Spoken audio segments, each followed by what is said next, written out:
கடந்த காலங்களில் மணிப்பூர் மக்கள் என்றாலே போராட்ட குணம் படைத்தவர்கள்.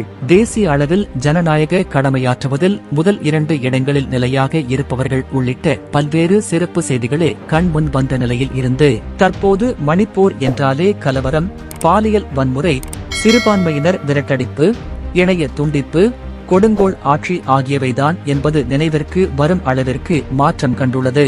இதனால் ஆயிரக்கணக்கான மக்கள் தங்களது வீடுகளை இழந்து முகாம்களில் தங்களது காலங்களை கழிக்கும் நிலைக்கு தள்ளப்பட்டுள்ளனர். சரியான இணைய வசதி இல்லாததால் அங்கு நிகழும் பல செய்திகள் பல மாதங்களுக்கு பிறகே வெளிவருகிறது. அவ்வகையில் சில மாதங்களுக்கு முன் கலவரக்காரர்களால் நிர்வாணமாக ஒரு பெண் இழுத்து செல்லப்பட்டதற்கு காவல்துறையும் ஒரு முக்கிய காரணமாக அமைந்தது அண்மையில்தான் அம்பலப்பட்டது.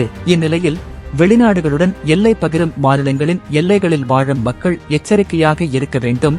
இல்லையெனில் தேசிய குடிமக்கள் பதிவேடு, குடியுரிமை திருத்தச் சட்டம் என்கிற பெயரில் குடியுரிமையை பாஜக பறிக்க நேரிடும் என மேற்கு வங்க முதல்வர் எச்சரித்து வருவதற்கு இணங்க மணிப்பூரில் சட்டத்திற்கு புறம்பாக உட்புகுந்தவர்கள் என 5000க்கும் மேற்பட்டவர்களை சுட்டிக்காட்டி அவர்களை நாடு கடத்த திட்டமிட்டுள்ளார் மணிப்பூர் முதல்வர் பைரன் சிங்.